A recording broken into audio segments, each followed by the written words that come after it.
Nah, ketika pemain pilihan manajemen tidak dipakai oleh pelatih, ini rawan konflik. Kok di Persib bukannya hampir rata-rata? Iya, ya maksudnya Kalau pengalaman sih memang Indonesia ini kan tadi seperti Akmal bilang kan unik gitu kan.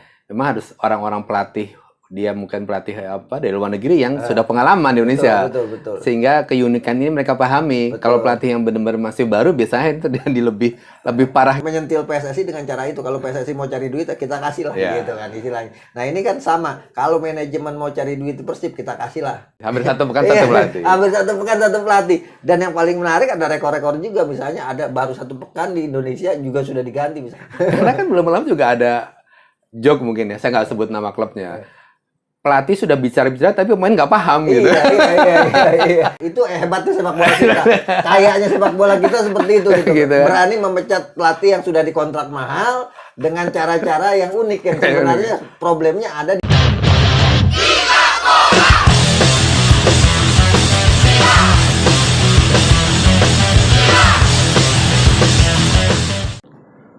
Bravo, Cocomeo Channel. Apa kabar? Semoga semua dalam keadaan sehat walafiat. Kali ini saya Fatih Habanto, jumpa lagi dengan sahabat saya, Akmal Marhali. Apa kabar, Bung Akmal? baik, alhamdulillah. Liga 1 baru mau memasuki minggu kelima, berarti masih minggu keempat ketika ini syuting berlangsung, tapi sudah heboh dengan adanya 3 pelatih yang sudah keluar dari klubnya itu. Apakah ini menandakan ganasnya kompetisi Liga 1 atau ada hal lain yang Bung Akmal bisa jelaskan? Kalau konteksnya Liga 1, saya pikir terlalu luar biasa kalau ini dianggap terlalu panas. Karena banyak masalah sebenarnya dalam klub yang sejatinya akhirnya pelatih yang dikorbankan. Masalah mismanagement, masalah pemilihan pemain. Kemudian ketika apa yang didapat di lapangan tidak sinkron, pilihan paling mudah adalah mengganti pelatih gitu. Dan itu yang terjadi. Sebagai contoh misalnya Persib Bandung gitu kan. Luis Milla, siapa yang tidak kenal Luis Milla? Mantan pemain Real Madrid, mantan pemain Barcelona, mantan pemain Valencia gitu kan. Dan punya sejarah pernah nangani tim nasional Spanyol, kelompok umur, juara di U20 gitu kan, di Melatih Eropa timnas 21 kita kan. Dan pernah melatih tim nasional kita. Bahkan hasil dari yang didapat oleh Luis Milla itu tidak buru-buru banget gitu kan. 3 pertandingan 3 kali seri. Enggak, Kan? tapi bahkan tahun lalu kan cukup bagus dengan tim Persib. Tahun lalu bahkan sampai 15 laga tidak terkalahkan. Tapi setelah itu kemudian kalah. Bahkan sekarang, sampai sekarang dalam hitungan total 8 pertandingan terakhir, Persib belum pernah menang. Sampai kemarin akhirnya kalah lagi 2-4 melawan PSM Makassar, dipegang oleh caretaker pelatih Yaya Sunaria. Yang menarik adalah apakah Luis Milla ini dipecat gitu kan, mengundurkan diri gitu kan, atau ada masalah lain. Ini kan yang rame. Kalau bahasa yang dipakai kan sebenarnya bahasa yang terhalus, seolah-olah karena ada masalah keluarga kemudian meminta untuk mengundurkan diri. Tapi kan sempat ada gosip katanya mau pindah ke Bali United. Betul. Tapi kalau kemudian pindah ke Bali United dalam waktu cepat, ini agak riskan juga. Kenapa agak riskan? Karena alasan yang digunakan kan alasan orang tuanya sakit, ya kan, keluarga harus mendapatkan perhatian langsung dari Luis Milla sehingga Luis Milla harus balik ke negaranya. Cuma kan yang menarik adalah kalau Luis Milla keluar karena urusan keluarga, harusnya 2 asisten pelatih dari Spanyol gak ikut-ikutan keluar gitu kan. Nah kan ini ikut-ikutan keluar dan isunya dibawa ke arah Bali United, saya pikir mungkin saja akan terjadi, tapi tidak dalam waktu dekat. Karena kalau dalam waktu dekat ini terjadi, ini kan apa yang disampaikan dalam press conference bersama dengan Teddy Cahyono, bersama Umu Mukhtar, bersama Koswara, ini menjadi tidak elok gitu kan. Mundurnya karena ada masalah keluarga, urusan keluarga, orang tua sakit, tapi tiba-tiba ke Bali United. Tapi bisa jadi misalnya di pekan ke-10, pekan 11 tiba-tiba kemudian ke Bali United dengan alasan orang tua sudah sehat, kan bisa jadi. Itu yang menarik dari sepak bola kita. Tapi sebenarnya apa yang dirayu Luis Milla menurut saya nggak buruk-buruk amat. Dia 3 pertandingan 3 kali imbang kan, 1-1 melawan Madura, kemudian 3-3 melawan Arema, dan 2-2 melawan Dewa United. Permasalahannya memang ada sepertinya konflik antara manajemen dengan Luis Milla, karena di akhir musim lalu Luis Milla juga sudah mengatakan kalau manajemen sudah tidak sejalan, saya lebih baik mundur. Itu sudah disampaikan isyarat itu pada akhir-akhir pekan musim lalu gitu. Sehingga kemudian akhirnya Saya pikir sih ada pemain namanya Vino yang dari Spanyol yang kemudian dikontrak tapi cedera, balik ke Spanyol tapi nggak balik lagi. Itu salah satu mungkin menurut saya salah satu penyebab yang ada miskomunikasi antara Luis Milla dengan manajemen yang akhirnya disepakati ya udahlah mendingan saya mundur. Kenapa? Buat Luis Milla kalau dipecat juga jelek namanya gitu kan. Ya, mantan main pelatih tim nasional dipecat kan jelek namanya. Jadi pilihan win-win solution ya udahlah diistirahatkan karena ada urusan keluarga. Itu kan lebih solusi buat. Tapi kan untuk mengorbankan nama seorang orang tua, apakah bebannya tidak terlalu berat bagi Ya itu Milla? yang jadi problem gitu kan. Tapi kan bangsa Indonesia ini bangsa yang sering lupa gitu kan. Kencang aja di seminggu habis itu hilang begitu saja gitu. Sehingga kemudian ada yang mengatakan jangan jadi provokator dengan mengatakan dipecat gitu kan. Sebenarnya menurut saya sih sebenarnya dipecat juga gitu kan. Diberhentikan karena dianggap tidak perform 3 pertandingan. Persib ternyata hanya mampu meraih 3 hasil imbang padahal Persib punya cita-cita juara musim ini gitu. Ya kalau menurut saya pribadi sih kalau di awal-awal memang banyak tim yang seolah-olah belum padu ya. Betul, Jadi betul. belum panas. Betul. Bahkan kalau kita melihat beberapa pengalaman dari luar negeri, di bioritme itu bagusnya di akhir di tengah dan di akhir kan. Betul, Jangan di betul. awal tiba-tiba tinggi tapi Iya. di akhirnya udah gak bisa nafas kan Betul. gitu. Kayak ini kan seperti yang terjadi di kompetisi kita ini hampir sama dengan Liga Inggris. Misalnya dulu Liga Inggris kan Burnley awal-awal musim di atas, Leicester City, klub-klub itu, tapi lama-lama turun yang naik, kemudian tim-tim yang spesialis juara kan yang naik. Nah ini kan sama kalau kita lihat apa yang terjadi di Liga 1 di atas Dewa United, Yang ya kan? kemarin boleh dikatakan Iya, pada zona degradasi. Persita Tangerang yang zona degradasi, Rans Nusantara yang kemarin juga zona degradasi. Semua ada di papan atas, sementara tim-tim elit ada di papan bawah. Ada Persib, ada Arema, bahkan juara Liga 2017, Bayangkara FC ada di dasar klasemen 4 kali main, 4 kali kalah. Nah ini yang kemudian menurut saya adalah sepak bola resultan yang ada di Indonesia lebih mudah mengorbankan pelatih dibanding mengorbankan pemain. Pemain kan kontraknya kan 1 musim gitu. Kalau ketika kemudian harus berhenti di tengah jalan, agak susah untuk mencari penggantinya. Tapi pelatih kapan saja bisa diganti. Nah inilah yang kemudian menurut saya pilihan paling gampang ketika ada tim bermasalah tidak berjalan sesuai dengan target. Ya potong pelatihnya gitu. Karena ketika potong pelatih diharapkan ada suasana baru. Tapi biasanya belum tentu juga ganti pelatih permainan menjadi meningkat gitu kan. Tapi setidaknya bagi manajemen itu kan sudah memenuhi tuntutan supporter nih. Betul. Lah permasalahannya di ditekan Persib, supporter gitu. Permasalahan di Persib adalah supporter tidak menekan. Ketika kemarin di Persib itu yang ditekan oleh supporter adalah soal tiket, ya kan? Harga tiket dan juga fasilitas yang didapatkan dari membeli tiket plus sulitnya mendapatkan tiket. Saat penonton mau ini, kalau Luis Milla tidak ada pembicaraan, makanya ketika kemudian pilihannya menurut saya yang kemarin itu win-win solution. Milla seolah-olah akan pulang karena orang tuanya sakit. Ini juga baik buat Luis Milla karena bisa jadi part-time lawan PSM kalau sampai kalah kan pasti akan ada tuntutan untuk ini karena Persib pasti akan semakin di bawah. Dan kemudian kalau kemudian supporter juga bisa menuntut juga kepada Persib kalau kemarin tiba-tiba memecat tanpa alasan. Karena supporter merasa ini belum waktunya untuk dipecat gitu. Nah ini yang kemudian diambil solusi menurut saya. Tapi ujung-ujungnya ya dipulangkan lah gitu. Tapi menarik itu ketika Bobotoh keberatan dan harga tiket. Betul. Mereka demonya unik. Iya. Karena menonton tapi babak kedua mereka pulang. Iya. Karena biasanya yang terjadi dan pernah saya alami mereka tuh boykot gitu. Iya. Jadi kalau boykot tuh kesannya mengganggu manajemen, tapi kalau Bobotoh tidak mengganggu, tapi dia melampiaskan dengan mengosongkan stadion setelah babak kedua. Kalau boykot kan yang dilakukan oleh Sometonnya Bali United di awal pekan, mereka kemudian tidak datang ke stadion, boykot. Kemudian kemarin terakhir PSM Makassar beberapa grup paguyuban supporternya melakukan boykot. Ini kan sama uniknya dengan Persebaya ketika dihukum Komdis karena dianggap datang ke stadion saat Persebaya supporternya bonek mengambil langkah untuk ngumpulin duit donasi untuk kemudian PSSI. Artinya mereka menyentil PSSI dengan cara itu. Kalau PSSI mau cari duit kita kasih lah gitu kan istilahnya. Nah ini kan sama. Kalau manajemen mau cari duit di Persib kita kasih lah. Tapi kita pulang setelah kita beli tiketnya. Jadi gitu kan. supporter juga dalam melakukan aksi juga harus kreatif kan. Betul. Tidak pada pola-pola yang zaman bahela demo lah segala macam. Kalau kita lihat di Inggris waktu itu pernah Arsenal ketika mendemo Arsene Wenger dengan pesawat kapal ada tulisannya gitu kan. Ini kan cara-cara yang unik. Jangan sampai kemudian mengkritisi tim dengan cara-cara yang anarkis ini yang harus dihindari sejauh ini oleh supporter-supporter kita gitu kan. Itu dia anehnya ya apa?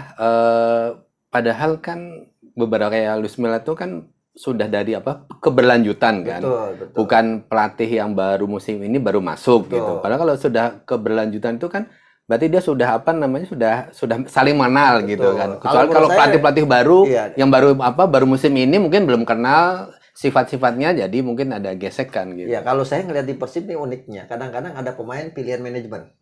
Nah, ketika pemain pilihan manajemen tidak dipakai oleh pelatih, ini rawan konflik. Kok di Persib bukannya hampir rata-rata? Iya, ya maksudnya di Persib suasana seperti itu sangat besar sekali gitu kan. Nah, mungkin ini misalnya kita nggak tahu Ricky Kambuaya tiba-tiba dipindahkan Dewa United, bisa jadi Ricky Kambuaya sebenarnya adalah pemain pilihan untuk manajemen saat ini ya, untuk posisi lini tengah bersama Mark, tapi dipindahkan mungkin itu yang kemudian ada miskomunikasi atau kemudian ada salah penafsiran dari manajemen kepada Luis Milla. Sementara Luis Milla punya kebijakan, gua udah cukup nggak pakai Ricky Kambuaya karena punya Deddy Kusnandar misalnya atau pemain lain. Nah, ini yang menurut saya potensi yang menyebabkan bercerainya Luis Milla dengan Persib. Salah satunya adalah konflik manajemen soal pemain menurut saya.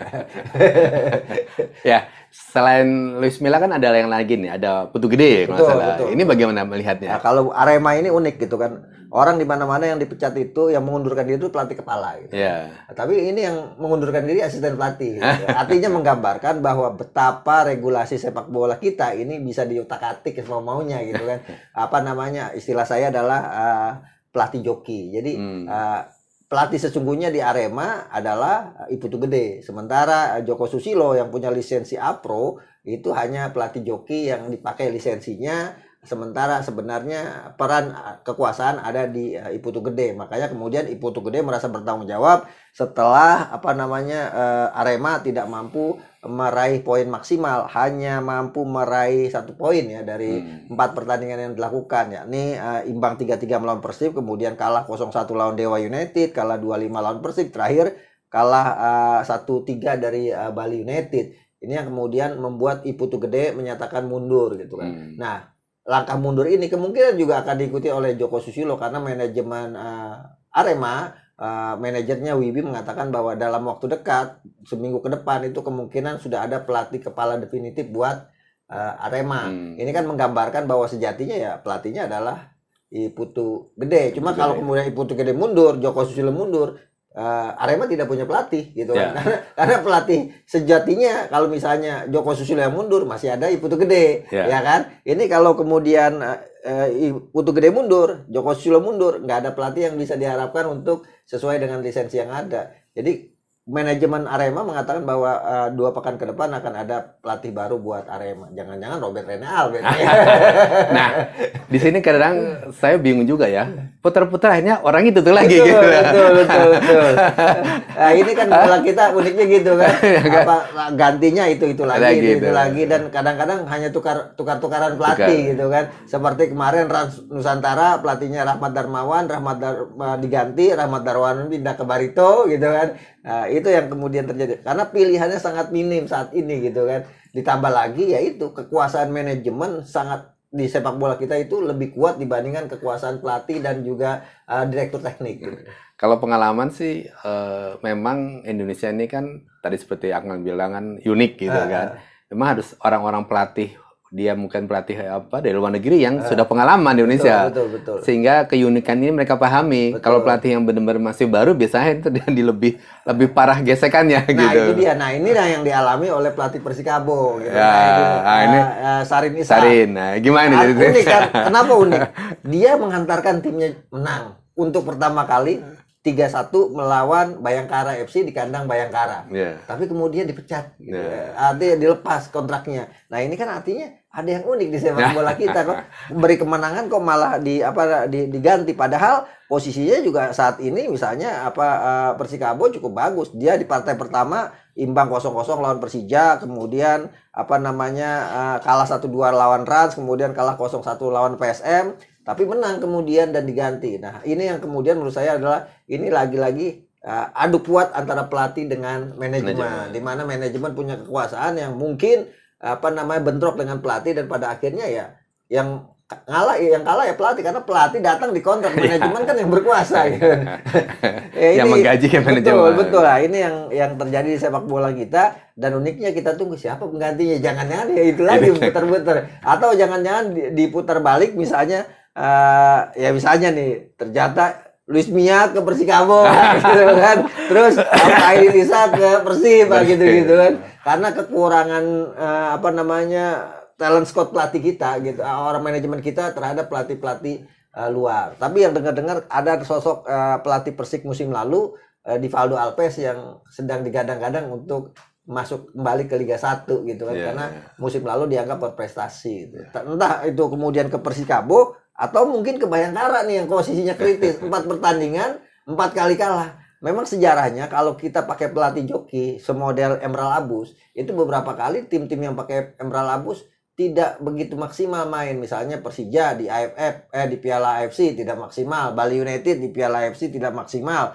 Karena basicnya Emerald Abus ini instruktur pelatih gitu kan, bukan pelatih bertangan dingin gitu kan. Jadi ditambah lagi dia lebih banyak melatih soal fisik. Ini yang kemudian mungkin taktik dan strateginya agak kurang. Yang diharapkan itu berperan adalah Agus Sugeng Rianto, asistennya, yang musim lalu membawa Bayangkara tampil cukup maksimal seketika menggantikan posisi Widodo Cahyono Putro. Tapi kan Agus Sugeng ini belum punya lisensi AFC Pro gitu kan, sehingga kemudian dimasukkanlah Emerald Abus. Dan unik Indonesia gitu seperti itu. Ntar pastinya ini kemungkinan dalam waktu dekat bisa jadi Emerald Abus akan diganti juga gitu, karena 4 kali main 4 kali kalah. Dan kalau kita hitung-hitung semua jumlah pelatih yang dipecat, ini memang unik. Hampir 1 pekan 1 pelatih. Hampir 1 pekan 1 pelatih. Dan yang paling menarik ada rekor-rekor juga, misalnya ada baru 1 pekan di Indonesia juga sudah diganti, misalnya Alfredo Vera waktu di Persipura pada 2017, dan kemudian Iwan Setiawan di Borneo FC 2018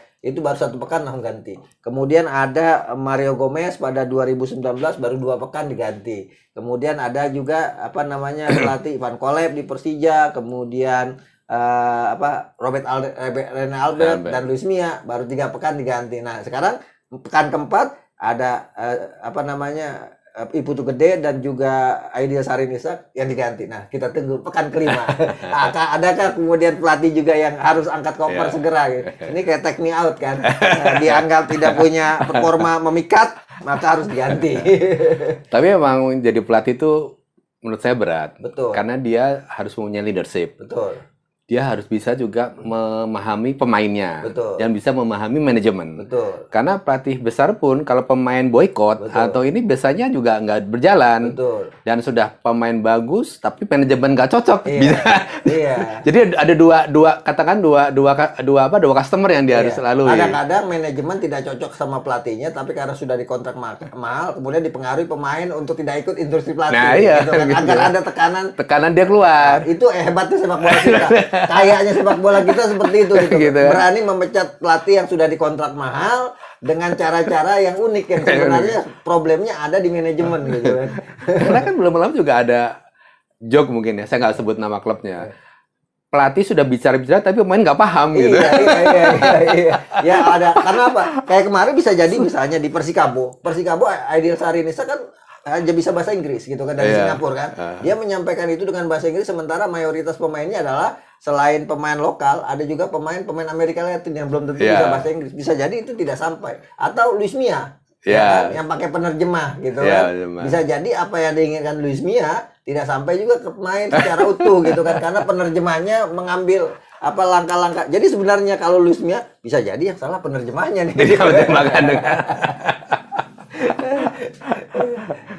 Ya itulah tadi cerita tentang pelatih dan juga tentang dilema pelatih yang harus melayani pemain dan melayani manajemen, dan juga tentang uniknya sepak bola Indonesia. Mari kita tunggu pada minggu kelima apakah akan ada pelatih yang mengundurkan diri lagi ataupun ditendang. Ya jangan sampai ada rekor. Klubnya 18, pelatih yang dipecat 19.